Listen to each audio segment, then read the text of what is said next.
You're watching Business Trends Today exclusively on ASBN. Small businesses have proven time and time again that they are resilient. They're continuing to hire, innovate, and serve their communities. But beneath that resilience, many owners are feeling the weight of rising costs and ongoing economic uncertainty. When business leaders stop asking, can we grow? And start asking, should we wait? It can slow hiring, delay investment, and ultimately impact the broader economy. So joining us to help make sense of all of this, and what's happening really in Main Street is Dan Varroney, who's founder of Potomac Core, a strategic consulting firm that advises trade associations, policymakers, and business leaders. He's also a best-selling author of this incredible book right here, Rethinking Economic Growth, How Small Businesses Can Help Consistently Grow the Economy. So Dan, thank you so much for first and foremost for the book. It's a phenomenal book. I highly recommend everybody gets their copy. We're going to make it very easy for them to do that. There's a link right below the video you're watching. Get the book. You can thank me later. So Dan, we hear a lot about inflation, interest rates, and uncertainty out there, certainly every day. But what are you seeing as the biggest challenge facing business owners today? With all that's going on right now.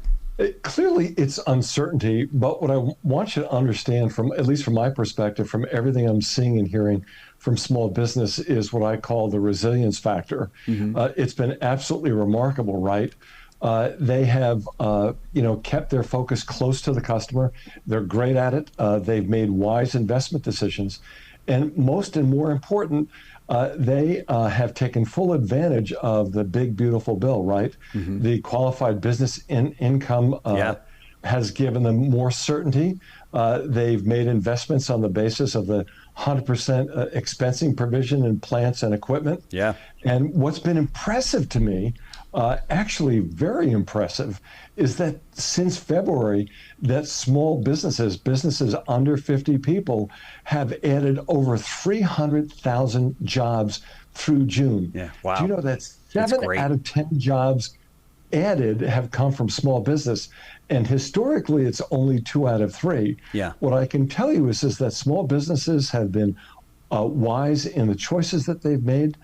They're making investments in technology, they're improving productivity, and they're hiring. Yeah, it's great. It really is. We're often asked here at ASBN, is from our listeners, they'll either text message or through social media, whatever, for those people, maybe it's a baby boomer that has retired at 59 and a half or 60, but has a whole lot of runway left. Yeah. They don't want to completely retire, but maybe they want to start a new career, buy a franchise or what have you. From your perspective, is now a good time to start a business? This is a great time to start a business. And it's a great time to start a business because all of the technology that's available, it's the right time to make the capital investment because of the big, beautiful bill, right? Yeah. If you can make that 100% right, expensing in plants and equipment, you can buy the technology, you'll be able to maintain and increase your cash flow with it. So I think it's a great time. I think it's a great time because of the technology. I think it's a great time because of the regulatory changes. The president has said that for every new regulation created, that 10 need to go away. Mm-hmm. This is the time to get in. If you're looking to get into a small business, now is the time. Yeah, I agree. You've said that uncertainty is a hidden cost for businesses. Yeah. What do you mean by that, and how does uncertainty affect the decision that owners make every day? So uncertainty is like a sand in the gears. It slows things down, right? So we always want to know what we don't know. How long will the war in Iran go? Will there be any ongoing disruption in supply chains? Will I continue to have a hard time finding workers? What will interest rates be? What is the new Federal Reserve Chair, Kevin Warsh, going to do? And all of those things can serve as sand in the gears. And that's what I call uncertainty. Those are the things that uncertainty causes. Yeah, for sure. One of your key messages is that every hiring decision is really a confidence decision. Can you explain what you mean by that? Sure.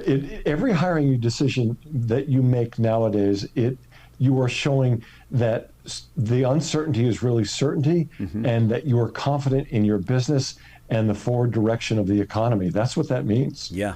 Yeah, for sure. Small businesses and medium-sized businesses create about 2/3 of the new private sector jobs, as you mentioned earlier. What happens to the broader economy when Main Street becomes hesitant to hire or invest? Oh, it clearly slows hiring. But let me tell you something. What I've noticed over the last year and a half, it's not only the big businesses that have made the big bet, the big investment in technology and trying to get more productivity, it's small businesses as well. Yeah. And what everybody is not seeing right now, and sometimes we all have a tendency to get too caught in the headlines, right, is that with the investment in this technology, we're investing in productivity. And when we invest in productivity, we invest in growth. I believe that over the next 6 to 12 months, we are going to see a productivity boom and a growth boom that will follow that, and it will be led by small businesses. Yeah, I could see that. Many business owners are asking whether now is the right time to grow or to wait for more certainty to come into the economy. What advice would you give leaders trying to make those decisions? You know, if past is prologue, you have to know when you're waiting too long. And here's what I would say to you. There's a lot of capital in the marketplace. You've got the ability to get loans while still a bit expensive at reasonable rates. Now is the time to get in. Do not wait too long. You will miss what could have been a good bet. Yeah, for sure. As you look ahead, what economic signals would tell you that small businesses are ready to move from caution back to growth? Keep looking at the private sector jobs numbers. That's exactly what I'm looking at. So when you look at the jobs numbers, right, so there's the numbers that come out of the Bureau of Labor Statistics. Clearly, I look at those, but 2 days before, the private sector jobs numbers come out of ADP. And I look at those every month. And again, I have been reassured since February that the economic signal, especially in small business, is strong, and that the economy 6 and 12 months from now will be strong as a result. Yeah.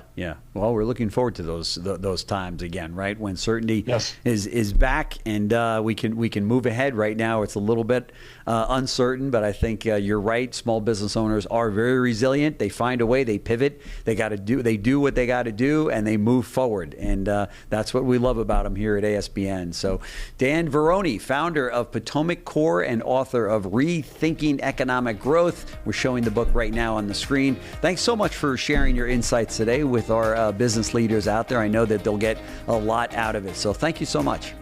Pleasure to be with you. Thanks.